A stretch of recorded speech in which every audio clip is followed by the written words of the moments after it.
So there's five main pillars of self-worth that always have been, are, and always will be. And that is to be seen and heard and loved and belong and have a purpose. But when you look at, again, like you brought up, society and culture today, we are literally being fed over and over again the opposites of those. Are you ready to live a heart-led, balanced life grounded in spirit and nature's wisdom? To step into your full power and potential?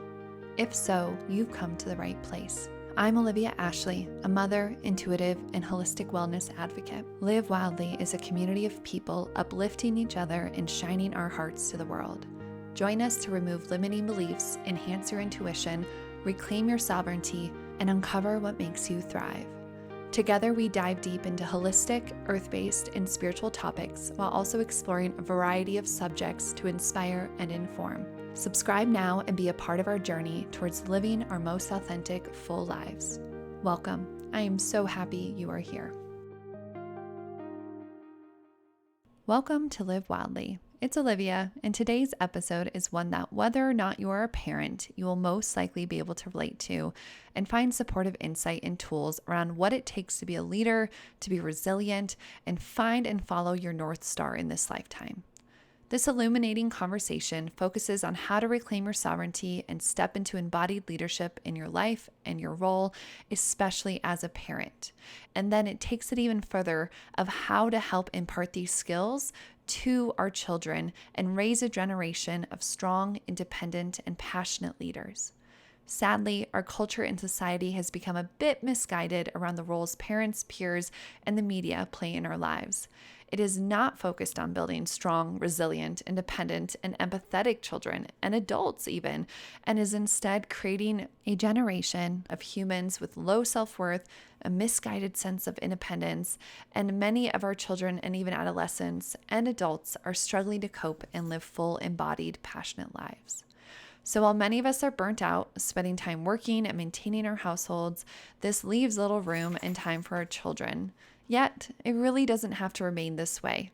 And even if you can't shift and reorient your life in a really big way, there are steps you can begin to take to improve your own relationship with yourself, your self-worth, and learn and implement what it takes to foster and support the success of your children as they age.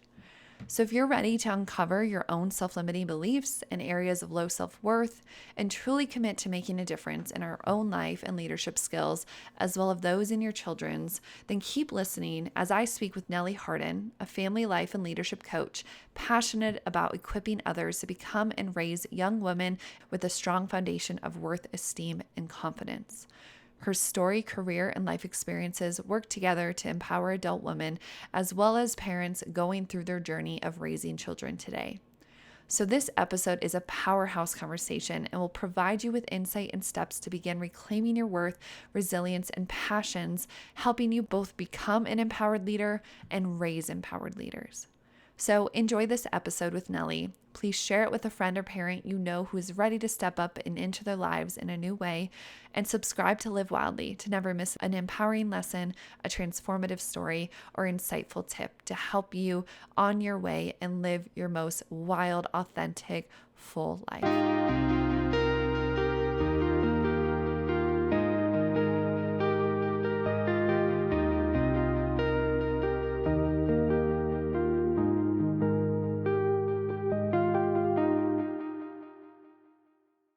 Well, hello, Nellie. It is so lovely to meet you and have you here with us on Live Wildly.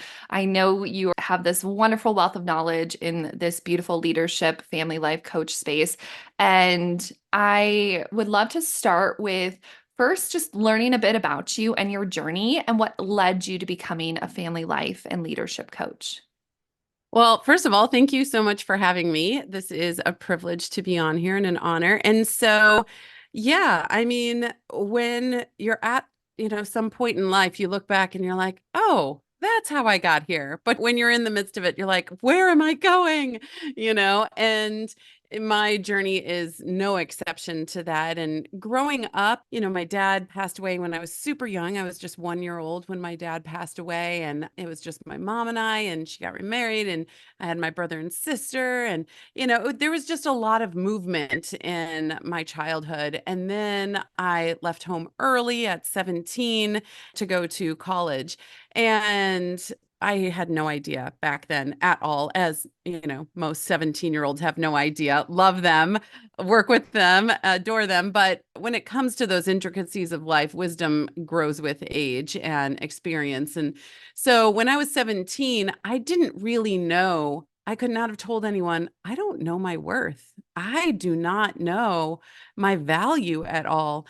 And when a young woman, especially young men too, but a young woman especially gets released out into the world without those attributes and understandings and knowledge, we end up chasing our worth anywhere and everywhere that we can find it. And that was my path as well. And I was surrounded by several other young women that were doing the same thing, all in, different varieties, but we were all chasing our worth. And in doing so, it can very often take you down some very rough paths. And that was me too, right? It's like chase the accolades, chase the grades, chase the relationships, chase the friendships, chase anything that's like, come over here and you'll be worthy, right? And that was my story. And I got really, really hurt just in the first really semester, 8 weeks really of my college experience. And then I had to start to even come to terms with things that had happened and choices that were made. And then I had a healing process that was this cyclical trauma. It's like a flat tire, or a tire that's mostly round but has a flat side. You go around and then boom, it hits you. You go around and boom, it hits you.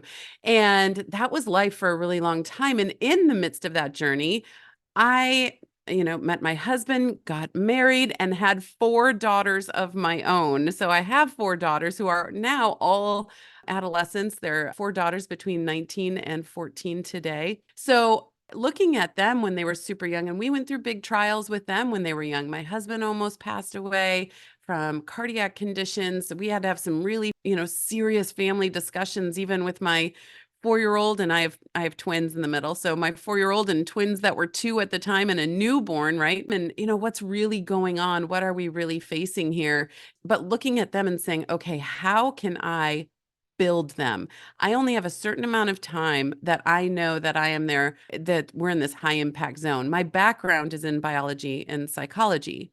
And actually, the first part of my entire career was in the animal field. So I was out there with belugas and humpbacks and observing bears and gorillas, like doing all of these things. And I'm so grateful for that time because it really gave me a black and white perspective of the purpose and process of childhood and adolescence before I got into the much more messy realm of humans that started in my journey well over a decade ago. So, anyway, looking at that, I was like, okay, we have this impact zone that is temporary and it never comes back again.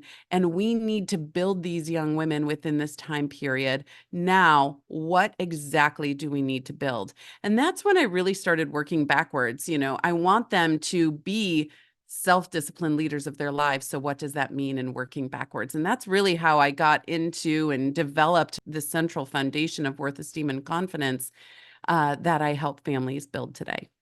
Oh, I can relate to so many things that you said. And I just reflect on, why? Why do so many of us have to chase? Why do we have that flat tire that continues to come around? And so I'm really excited for this conversation because I think you're going to help us illuminate some of that from your perspective and from your own story and the work you've done. And so, starting kind of with the last thing you said of you often speak of the importance of a strong foundation in worth, esteem, and confidence in oneself and family.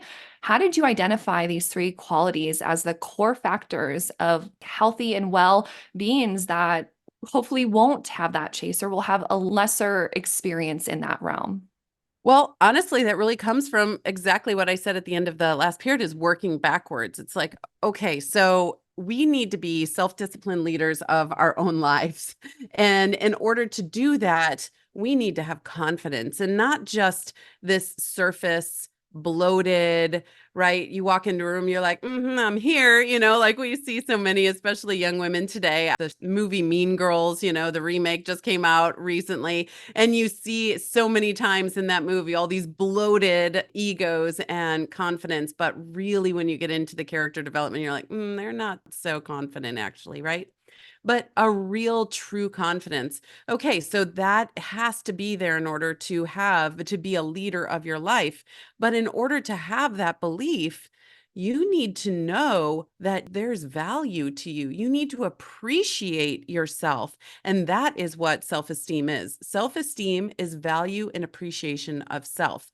And in order to do that, you need to learn how to trust yourself. And because I come at the beautiful crossroads of biology, psychology, and even faith and culture, those crossroads right there, and how they meld together. Okay, so how does brain function then play into the psychology of what is happening as well there? And how do we use what's happening in the brain thought cycles for our advantage and not just our disadvantage, right? We look at it proactively instead of reflexively. And so, anyway, it's trust of self right there.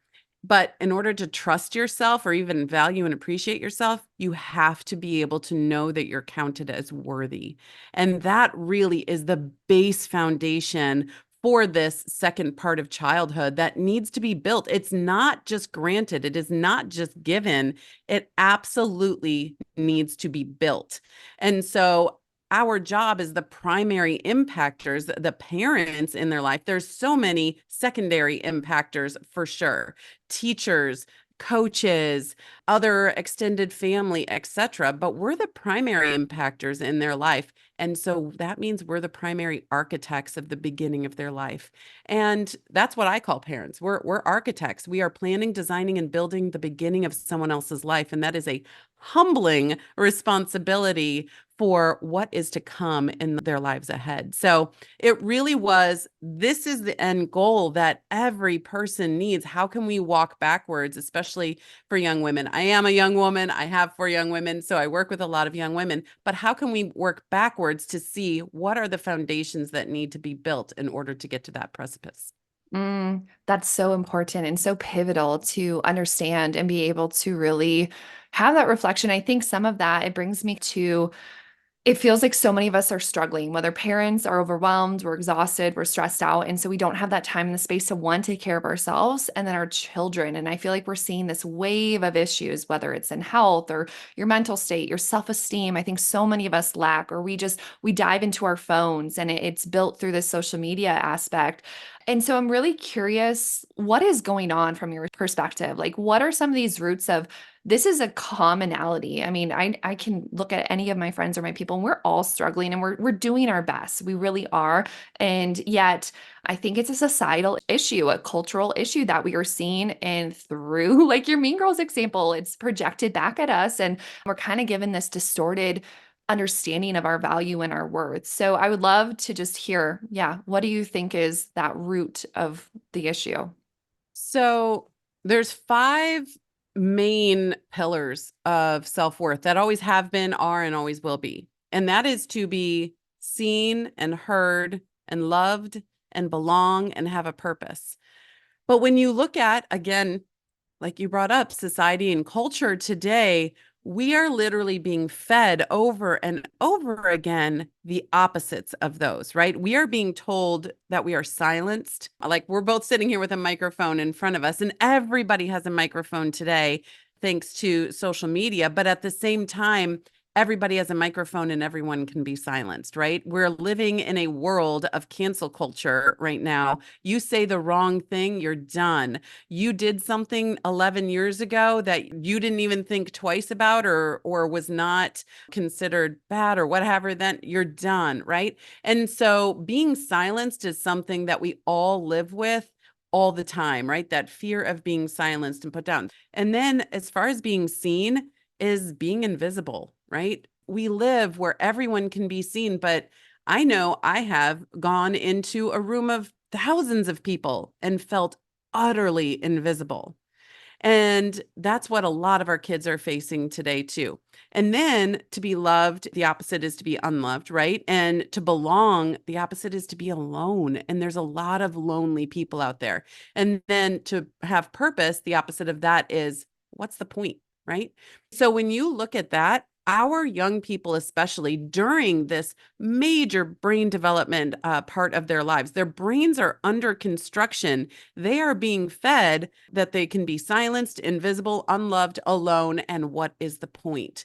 And so, as their primary impactors, their architects, we need to come in and really enforce and help them know, oh, wait, no. I see you, I hear you, I love you, you belong, and you have purpose. But even beyond that, we can't just be the ones feeding that to them because then they don't learn how to do it themselves as they're transitioning out of the home. And so we need to teach them how to do it themselves, but it has to first come from us. I mean, parenting is a follow the leader experience. We lead, you follow, and then we lead, you lead. And that really is the process that we're trying to walk along during this parenthood childhood dance that we have. Oh gosh, it's so beautiful to hear that. And it seems so simplistic, and yet we have gone so awry in so many of Yeah. these ways. And so it brings me to thinking, what are some key strategies you would recommend for parents to help foster this within themselves and or within their children to just nurture this relationship and be that architect and build and show them the way? Where do we start to help shift the tide and really embody those tenets, those five pieces, and then help them as well? Well, the first part is to realize that every person is very, very different. I have four kids. You have three kids. I call my four kids the four corners of a square. I even have twins in there. They are very different young women. And so, how they perceive these five pillars is going to be different among each one of them. And getting to know that so you can steer and shape and be there along with them to guide them during this process of them maturing into young adulthood is essential. So let's just take the seen. That is one of the tenets of being of worthiness is to be seen. Well, if I ask one of my daughters, when is it that you most feel seen? For one of my daughters, that could be, you know what? I most feel seen when we're taking a walk and you're just listening to me about my day. And you ask me a question and I get to answer that.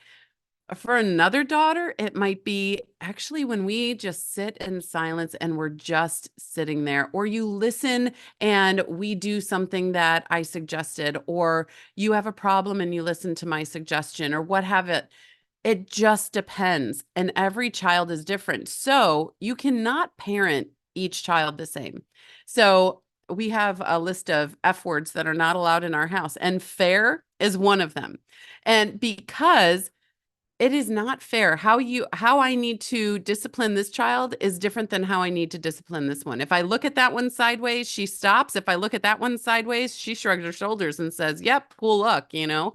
And so how you work with each child and mold each child is very, very different. And so the best thing, one of the best things you can do is one-on-one time with them.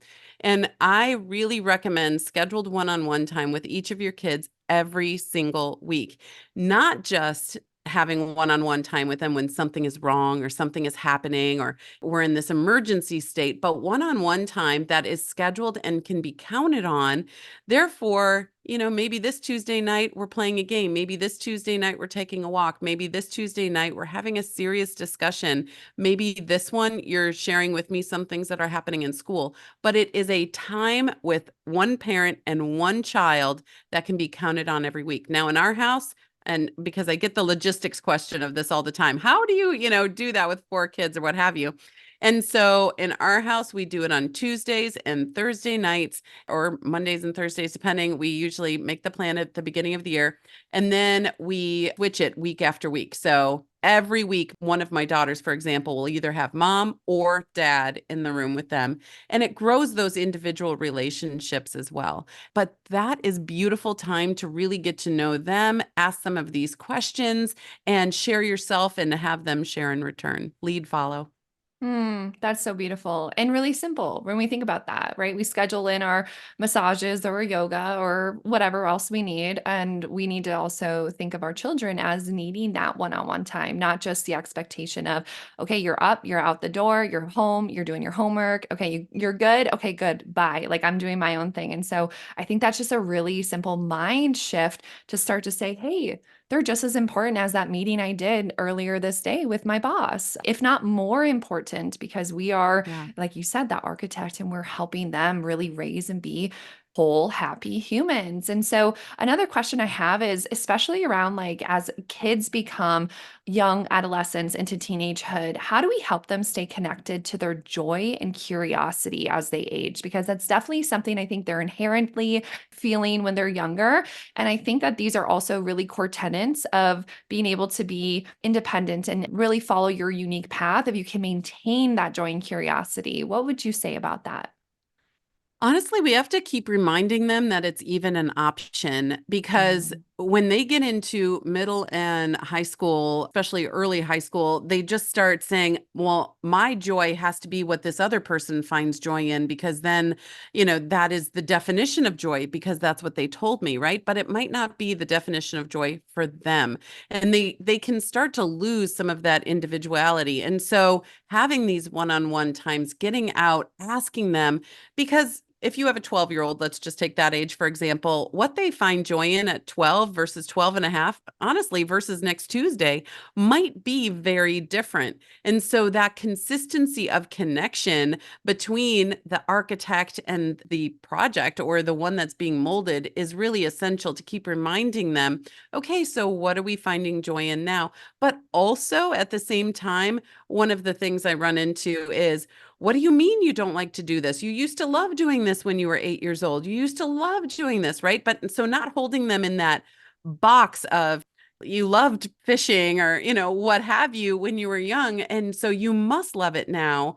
But they're continuously growing and molding, and we need to be able to roll with that as well and not put them, especially first part of childhood versus second part of childhood. There's really big differences in there. But honestly, just keep reminding them to find. So, how can you find joy this weekend? What are you doing in order to feed your spirit? What are you doing in order to feed your soul this weekend? And those are really important questions that they can then, I don't know, what am I doing? I was doing this thing that my friend wanted to do, but what am I doing to feed my soul this weekend? Yes, and that brings me to social media and even the education system because I see they're intertwined in a way, right? Mm. They're both these systematic pieces that we hand our children over to that they have to navigate. And how do you advise parents to manage their children's engagement with social media while still fostering that sense of self-worth and healthy self-esteem, especially when they're just seeing these idyllic and the highlight reels of so many other peers and people? How do we really advocate for like the safety and the well-being of our children around social media? And I feel like this is a massive topic. This could probably be its own episode. So I'm just Yeah. going to ask for, how do you maybe navigate that within your family? And especially knowing I don't have teenagers yet. They will not have social media for a good while. I also homeschool. They're not in the educational system in that way. And those were my choices of right now, that's what I have chosen. But especially as they become older and are moving towards adulthood, and they need to integrate and they need to really be able to stand out and everything that we're talking about today, have that worth. How do we navigate this? This is like one of my biggest pieces of, I'm so terrified to let them out in the world. And that's my own thing, right? I have Hmm. to work on that. But it's a wild world out there. So I homeschooled for 7 years too. So I Okay. get that completely. But there's three components I want to bring up here. Number one, always remember you are primary impactor. And so you mentioned too, and this is, happening at epidemic proportions. We are releasing our kids to be raised by the teachers. Well, they're taking care of it. That's their job to do that part, or that's their job, right? And unfortunately, we're raising our kids a lot of times to be raised by influencers that we don't know. What are influencers are called that for a reason. They're influencing, right? And so, what are they saying? How are they shaping your child? So, always know, hold on. I need to be the primary impactor here. And here's the whisper that we don't hear. You always are, no matter what. So even if they are out there doing things and learning things, the fact that if we're quiet, that's a huge impact. And we're still primarily impacting them with our quietness. Or if we're being louder, we're impacting them with that as well. So, anyway, always know you are the primary impactor, no matter what you're doing, good, bad, ugly, quiet, loud, etc. We're always the primaries as their parents. But number two is going to be education when it comes to social media. So, social media, just like so many things in the world, can be used for absolute good, right? And there's been beautiful things that have happened on social media, campaigns for children that are hurt or connecting with, we live 1,000 miles away from any family that we have. So social media connects us to some family as well, but educating them on both sides of what that looks like. And there's some great documentaries that you can watch together as a family and have those conversations. Oh, this is how algorithms work. Okay, so if I even pause over this one thing, then I am being sent down this water slide of all of this information and nothing else is coming at me. So when I'm like, well, this is the absolute truth because this is the only thing I'm seeing, there's a reason for that because that is the only thing that you are seeing, right? And so helping educate, there's so many different ones that you can find out there on pick your streaming service of documentaries on social media, but watch them together as a family and have true discussions with them afterwards. And then if you decide as a family that, yeah, we can dabble, we can go in here, I would not open the floodgates and all of a sudden they have every social media that is out there. I would just start with one. If you start with one, and then have transparency there, meaning, okay, I'm one of your friends on there too, and we're going to talk about this. At the end of the day, it'd be like, oh, what did you see on Instagram? What did you see on Instagram today? These are some of the things I saw on Instagram. Share with one another in the Instagram messaging app, and so you can see and have those conversations. The last thing that you want is all of a sudden your child has social media and it's like behind ironclad doors. And you're like, I don't know what's happening on there, right? And I've seen so many times parents be like, "Ah, they're old enough, they're pretty much grown, and they have a 13-year-old." I'm like, oh, ma'am, sir, they are not almost grown by any means, right? We still have so much shaping time that needs to happen within there. And just because, they look like shorter adults, it does not mean that they're shorter adults. They're very much adolescents. If you take the brain of an adolescent and the brain of an adult and put them next to each other, they are morphologically different, physiologically different. And we have a job to do during this time as their architect. So that is where I will stop so we don't have a whole new podcast episode on Oh my that. gosh, that was so helpful though. And thank you because it really highlighted, I think, my own fears around I just want to protect them. But you're so right. And how I've used it is I have only followed those who light me up, who inspire me, who Hmm. bring just this like passion and this energy of those and my friends, right? And so I've cultivated and had to be really strategic. And I think it's just sharing that, like your Yeah. own experience. And here's maybe how you can do it. I think what I see so much, and this kind of brings me to the next question, is my own parents were such gatekeepers. They did Yeah. everything for me. They did not let me be independent. They controlled my choices. They controlled every aspect of my life. And I had no ability to think for myself, to have my own understanding. It was very vilified. And so I think this question is really one for myself, but two, how do we help children really be grounded and independent, but like have their own North Star, be able to do their own laundry, make their own appointments. And not that they need to do all of that, but I see this within my family unit specifically, and I've seen it through other close friends of how we were raised really affected us. And it took us almost a decade plus to uncouple to get to a point where we felt like we could be a leader, that we do have true self-worth. And I don't think most everyone even gets to find that because of how they were raised. So I'm not sure what my question is exactly, but how do we as parents allow our children to flourish, allow them to make mistakes, to learn, to be that independent, but also maintain and that knowing that we are their North Star and or they're creating their North Star and they're capable. Yeah, absolutely. And, there's all kinds of different parenting out there, and people, not myself, but people put funny names to them. There's the helicopter parent, which so many of us have heard about. There's snowplow parenting. There's octopus parenting. That one always kind of made me chuckle a little bit. But there's this species of octopus out there that when the female lays her eggs, she sits and protects them so much that she literally disintegrates and passes away as she's watching over them and making sure nothing happens to them. And she dissolves into the water around her. And so, I mean, what a powerful image that is, right?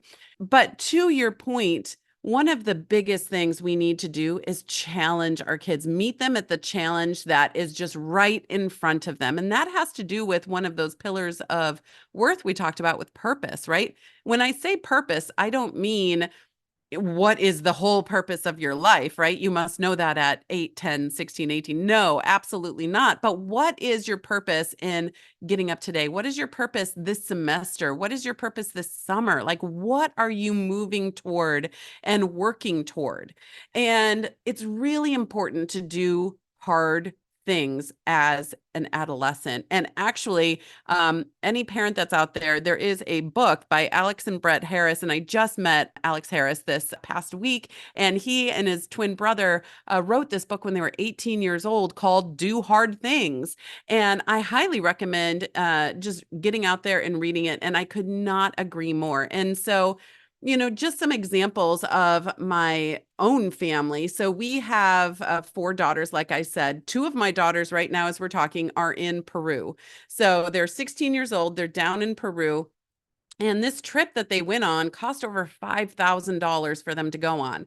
Mom and dad did not foot the bill for this. They decided they wanted to go and they babysat, worked at pizza places, worked at sandwich places, organized neighbors' files, watered plants. Like they did all the things. They did the hard things to get there to do the hard things. I mean, they've been climbing Machu Picchu and they're going to the Amazon today and fishing for piranha and they're doing like all sorts of crazy things, right? But they're doing the hard things to save up for the adventure of doing the hard things. I mean, life is a series of hard things. You can find joy in them, absolutely, but they're still hard things. Buying a house is a hard thing, but there's so much joy in it. Becoming a parent, oh my goodness, is such a hard thing, but you can find so much joy in it. Marriage, same thing.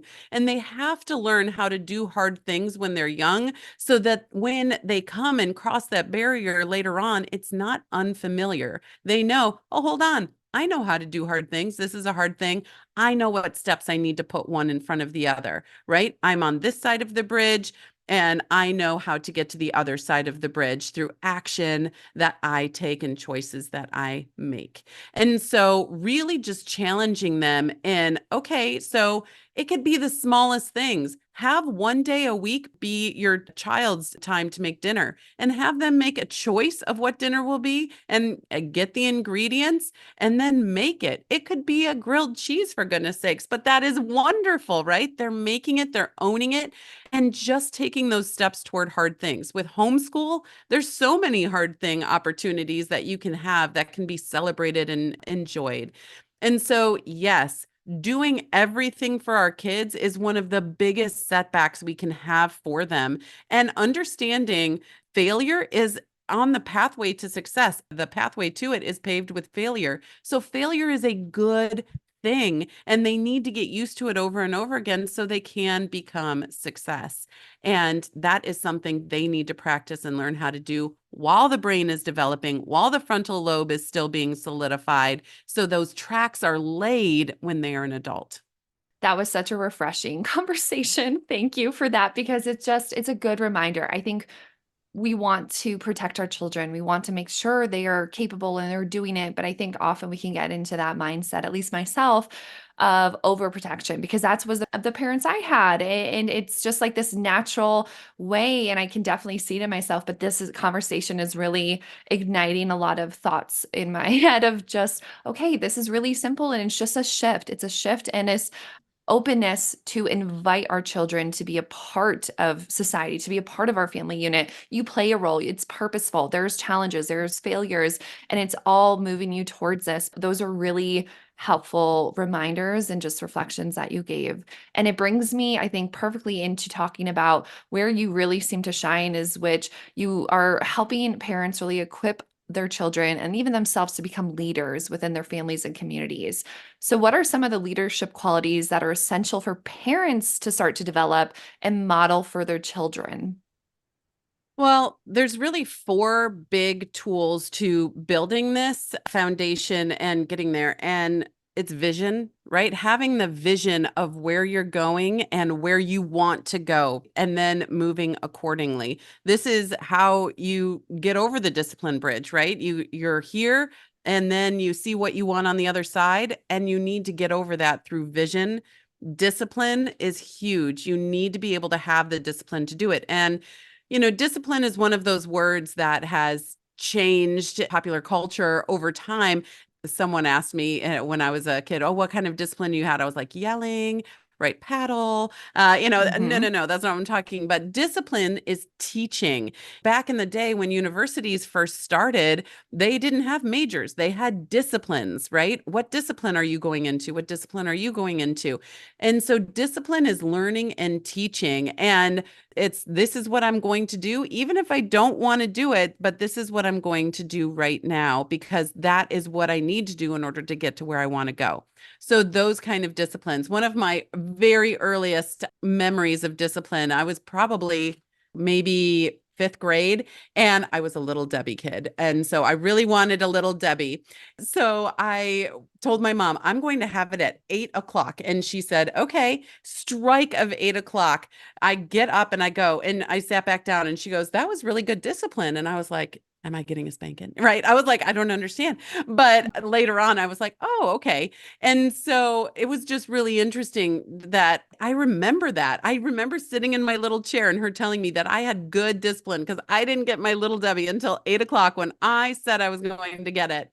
So it's just really funny, the memories that you keep, isn't it? So, yeah, so vision and discipline, and then vulnerability. Vulnerability is absolutely key. If we are going to lead, my program is called Take the Lead, and it's loving and leading them to a place that they love and lead themselves. You have to be vulnerable in order to do that. If your child is going through something, you need to be able to relate with them and say, I get it, right? Like I was in this place too. Yes, it didn't involve a cell phone because those didn't come out until I was in college. It maybe didn't involve this exact situation, but really, when you peel every situation back, there's some carnal needs and issues that all of humanity has faced for millennia. And so I promise, can relate to what they are going through. Embarrassment, shame, blame, right? Guilt, what have you. And you have to be vulnerable in order to meet them in that place and help them get out of the hole that they're in. So, vulnerability is key. So, vision, discipline, vulnerability, and resilience. That is an absolute essential tool to build, right? I need to be stronger next time this comes around. So, I'm going to learn here, learn some positive coping mechanisms so I can be stronger next time this cycles around. Because that flat tire that we referred to back at the beginning of this, it's always going to come back around. There's never a time in our messy human lives that we're on the joy train forever during our lives. And so we have to be able to build resiliency for the next time that comes around. And I promise it will. So, yes, those are tools of leadership that we use to build this foundation of worth, esteem, and confidence. And we're constantly using in order to keep and stay and build in self-discipline leadership. Mm. Okay, that's really great. And I really want to just touch on that vulnerability piece. It maybe Mm, even, I feel like vulnerability is also coupled in a way of trust. You have to kind of trust yes. yourself to be vulnerable. And so, how can we really start to embrace and embody that vulnerability and foster trust within ourselves, within our relationship with our children, to strengthen our relationship with our children and strengthen this leadership quality? Yeah, I mean, it really just comes down to being open and willing to share. When I look at the generational parenting that has happened from honestly, from the 30s, 1930s, right, to 40s, 50s, post World War II. And, we're getting into the 80s and the boomers, right, becoming parents and all of this. It's really, really interesting to see how they were not sharers, right? My mom, my parents, certainly not my grandparents, were not sharers at all. But then that reflects a lot in the kids that were raised, and then how they were able to relate and share with other people and work out in the world and relate to other people and the jobs that they wanted to do. And so you have to make a decision. Okay, I actually want to help them through this situation that they're going to. And in order to do that, I need to be vulnerable. But the flip side to this, which is so beautiful that helps our kids grow so much, is when you can be vulnerable and have them speak into your world. Example, maybe in a one-on-one time or maybe at the, family dinner table or whatever. How are you, mom? Well, I'm okay, but this thing happened today when I was serving with somebody, and I don't know, it just kind of made me really unsettled and it made me a little sad. You can tell the situation and then ask them, what would you do? Right. And when you do that, you're vulnerable with your story, you're vulnerable with your feelings, you're asking them, what would you do? You are literally handing them worth of what their ideas are and what they have to say, which is one of those central tenets of being heard and being seen. Right. So if I want to hear the suggestions and ideas of my kids to speak into my story, not necessarily that you'll use it. Maybe you will, maybe you won't, but just the fact that you wanted to hear what their ideas would be, that is such a growth mechanism for them as well. So vulnerability is used multiple different ways in parenting and leadership. Yeah, that makes sense. And I think I want to speak to resiliency too, because again, kind of how we started, we know there's a lot going on in the world that is creating this tendency to kind of succumb. There's not that resiliency. You face a challenge and it's just like, oh, I'm a victim. This doesn't feel good. I don't know how to get myself out of it. What do you think needs to start to shift to really create? And I think this whole conversation speaks to this, but if there's anything more specific you could point to around just resiliency, one, maybe where is that coming from? What are those things that we're doing that aren't really helping our children and ourselves be resilient? And how do we start to shift the needle towards, okay, true resiliency, win challenges, death, grief, all those big things that we are all going to move through really come? How do we start to help our kids have a good foot of resilience? Yeah, well, the simple idea of resilience is proactive approach, right? It's resilience for things that are to come. It's not reactive in its nature. And so when you're building resilience, you really want to I have something that I teach called the EMP. It's your emotional, mental, and physical, and it's to build resilience. And so there is literally something you fill out. Mine is right behind my computer where I am talking to you right now, my EMP. And we all have this in our family. It's okay. This is how I stay emotionally well. And I have these four things. And those four things are specific to me. All six of us in our family have different things listed under there that are the ways to help us each individually stay emotionally well. So when things do happen, inevitably, we can go back to those things and say, okay, these are the things that keep me emotionally well, keep my emotional tank on full, if you will, right? And it's not just emotional, there's relationships on there. How do I keep my relationships going strong? These are the four things that I do. For my husband and I, we have our marriage, and then we have our relationship with the kids too. We even have things like, how do we keep our spiritual life going strong? How do we keep our physical life going strong, right? Our bodies, we only get this one body to, live this life in. How can I keep this strong? How can I keep my mind strong? And there's like 7 or 8 categories in there, so that when things do happen, you already have thought through what you need to do in order to stay strong, and you can fall back on those and rebuild from the ground up from there. Yeah, so really building your toolbox is kind of how I Yeah. see that. That toolbox of each of these things are here for different reasons and can support different facets of myself. But if you don't have that, and you don't have that already kind of made and understood, when those times come, you're not sure where to turn and you don't have that support system. So I think that's a really beautiful and actionable piece that we can all sit and reflect on and go, oh, how do I do that for myself? And take some time to really look at each area. I really like that you have your marriage and your relationship and then all of those aspects covered, because I think some of those we forget or we don't touch because, again, we don't have the time or the bandwidth. And so prioritizing, maybe taking the time to have your whole family sit and do that for themselves of what would this look like? Even just writing one thing down for each and start there and then build upon it. Yeah, Yeah. absolutely. And it's something that you want to always be reassessing. And, as you're going through this parenthood, childhood dynamic, and even individually as an adult later, constantly reassessing at least twice a year because life changes, priorities change, situations change. And so in this season I'm in right now, what do I need to do in order to stay emotionally well? Maybe you learned something new, right? You talked about yoga earlier, right? Maybe yoga came into your life and that's something you can add as a way to stay emotionally and physically well, right? And so as you learn and grow, you need to constantly be reassessing this. So as a family, I really recommend reassessing and having a meeting and what's going on. How can we help one another out? How can we help one another grow? How can you best be seen by me? Is there anything that I can help you with? Is there anything that I can do better right now? And really having an in-depth meeting 3 times a year at least. So that is at the beginning of the calendar year, beginning of summer, and beginning of school year.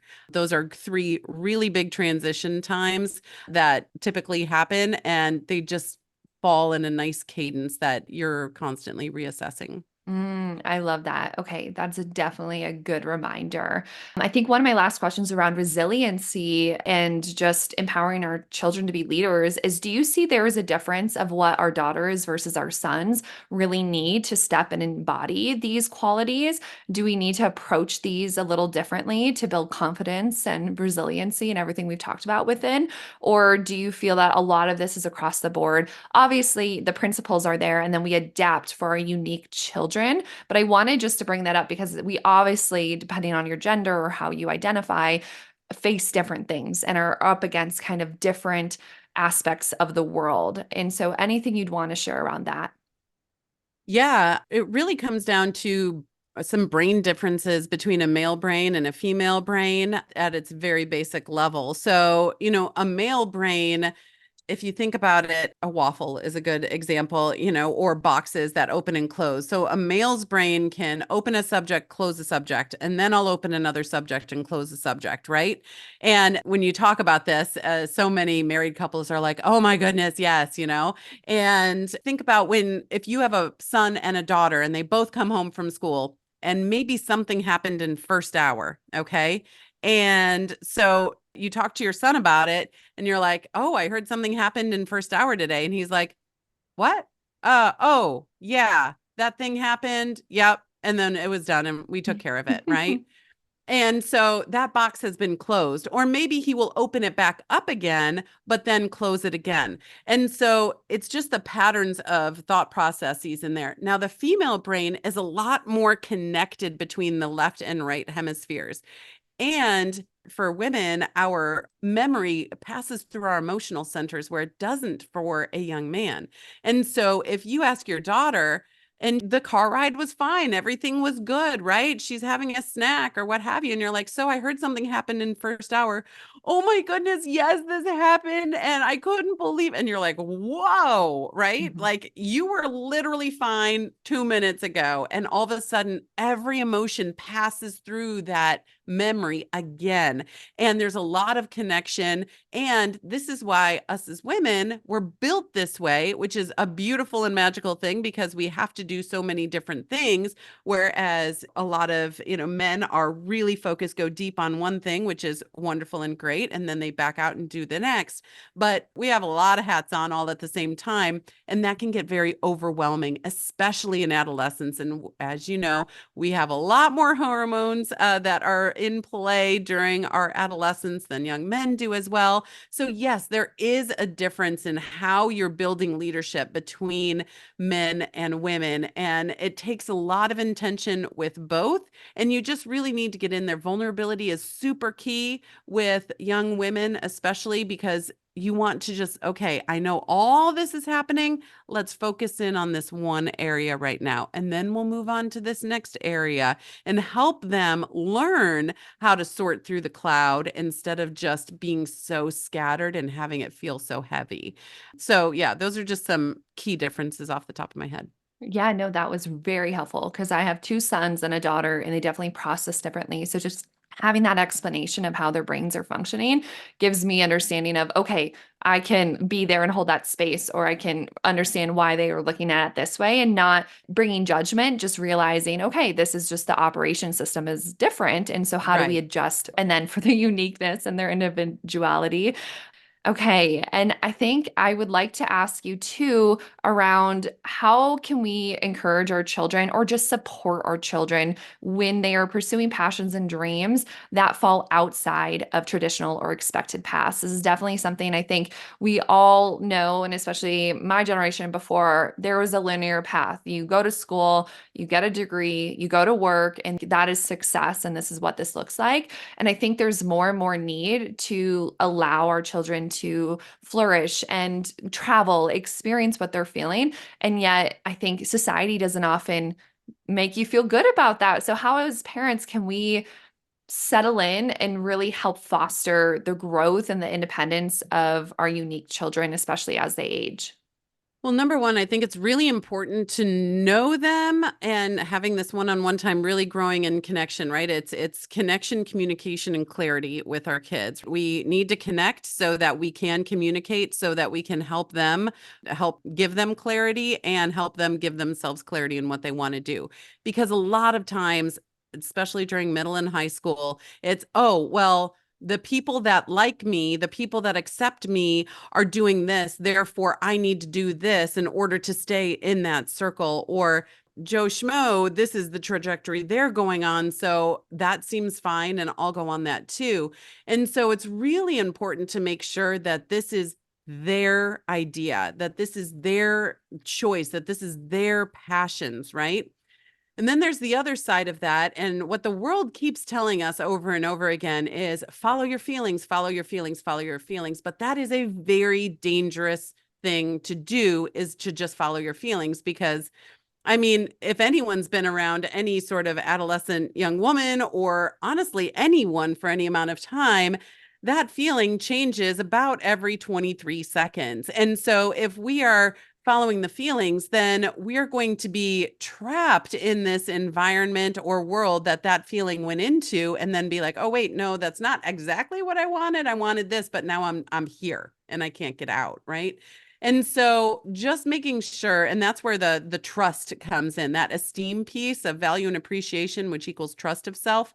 And the thought cycles come in because you are helping them align from thought to feeling to decision to action to result, that is all in line with who you are trying to become, right? Not who you feel like becoming right now on, Tuesday afternoon at 3 o'clock, but who you are trying to become in life. And that takes accountability. There's inner accountability with your value systems. There's outer accountability of who are you saying, you know what? If I ask them, I know that they would keep me on the right track. And honestly, that person could be fictional, non-fictional, live or dead. It just depends. And so, yeah, having accountability and then self-accountability is that last one, that identity accountability. Who am I trying to become, and getting on there? So these are really important conversations. And I know that's a really big conversation that I teach over a couple of days, let alone just a few minutes on here. But really making sure that they are staying in line with who they want to become. And that takes conversations to see, wait, I get to decide that, and I can steer my actions toward that, because the world will tell them, just go by your feelings today and see what you feel like, and then go down that path. But that can be, again, that's just like chasing worth, and it can lead down some very dangerous pathways. That was such a helpful distinction. Thank you for really illuminating that because I really have not heard it be described in that way, and or even reflect that, yeah, I kind of operate, right? We're especially women, we are operating from a feeling sense. I think that is a norm. And yet we have to have that higher vision and that higher sense of self and that trust of, okay, this is how I feel today, but here's where I'm trying to get, or here's what I'm trying to feel and embody out there. And I think that can really help us settle in and go, okay, I feel this way. And so I need to tend to this, but I'm still going to go down this track. And my last question before we move to the Wild Heart questions to close, being on Live Wildly podcast, and I always say live wildly is really, I think of your heart, who you are, maybe on a soul level, even your passions, your worth, your vision, your values is really that. Can you embody and live wildly in that manner, even if it means stepping outside of the boxes that we currently live in? And so I want to ask, what does living wildly mean to you in your own life and family? And maybe how do you think other parents and families can embrace this philosophy to lead more fulfilling and balanced lives? I really just, it takes a lot of introspection, to be honest. And I say this out of a place that if you ask any of my extended family members, they would probably tell you that my family lives pretty wildly. We moved 1,000 miles away from anyone we knew because of quality of life, and we wanted to live by the ocean. We homeschooled, which was unheard of in my family. They're like, what are you thinking, right? We've made a lot of decisions that have grown us into better people in the direction that we want to become, from really deep and hard conversations and joyous conversations that we've had with one another. But it doesn't always look the way that other people think it should look. I mean, so many of our extended family are like, no, you are born, live, and die in the same town. What are you thinking of? And it's like, well, that's not us. And that's not what we do. We want to go and experience this beautiful world that was created for us. So, anyway, it really just takes a lot of intention and saying, what do I want to get out of this beautiful human experience that I have? And we never know. I mentioned earlier my dad died when I was super young, and I surpassed his life expectancy when I was 23 years old. And so I've always just kind of had that knowledge and understanding, and it was an accident that he passed away in. And so you just never know. So, what can I do today to live wildly, to really achieve what I want to achieve in this human experiment that I am in, and live out my calling, live out my purpose, live out my dreams, and experience this, beautiful world that we live in. So, Mm, yeah. that was beautiful. Thank you for sharing that. And the first question I want to ask you with the Wild Heart questions is, what is a saying that you live by? Oh, there's a lot of them, but the first one that popped into my head was discipline yourself so others don't have to. Ooh, that's powerful. Very nice. I say Okay. that to my kids quite often. Yes, I think that's an important reminder. You have to own it and you got to be you. What is something you've learned, experienced, or read that changed your life and really changed how you see the world? Goodness. Well, for me and my family, we are Christians. And so, but we didn't come to that till our 30s. And so that was really what changed our complete world when that happened to us. So for me, I mean, the book would be the Bible, and just really wrapping that around our family and surrounding us with love with that. I love that. That's so beautiful. And what is one of your big goals in life? My biggest goal in life is I just want there's a saying that's down in our downstairs, and it just says, when I get to the end of my life, I want to know that I left nothing on the table and I gave it my all. And that's just what I want to do. So when I wake up in the morning, I say, how can I serve the world today? Right? And I want to wake up every day until I can't anymore. That way I know I did it all. So That's a great, great reminder and saying to live by. So thank you for sharing that. And Nellie, I am so grateful for your time and your space and your wisdom and coming on Live Wildly. It means the world to me. And so please tell us and our listeners where people can find you, what you have going on, so they can come listen, understand, learn from you even more. Absolutely. So you can find everything on nellieharden.com. That's NELLIEHARDEN.com. And I post blogs on there, and there's masterclass on there. If you are into social media, there's social media connections that you can find on there on all your favorites. And yeah, so I would just sign up and let me just come into your inbox a couple of times a week and just love you and love your family. Oh, that's so wonderful. I'm definitely going to add to your newsletter and see what else you have going on. So, thank you again. I so appreciate your time, and I'm so excited for everything you have going on and to see where you take your life from here. So, thank you again. Oh, thank you for having me. Thank you for joining me on Live Wildly. If you enjoyed this episode, make sure to subscribe to the podcast so you never miss an empowering story, insightful lesson, or transformative tip. Together, we can continue to challenge the status quo, enhance our intuition, and uncover what makes us come alive. To dive deeper into our community of changemakers and access exclusive content, head over to my Substack, Trust and Pixie Dust, and subscribe. You can also follow us on Instagram at WildlyOlivia for inspiration and updates. Remember, we are the changemakers in this world. Keep shining your light and living wildly. Until next time, I'm Olivia Ashley, and I can't wait to connect with you again.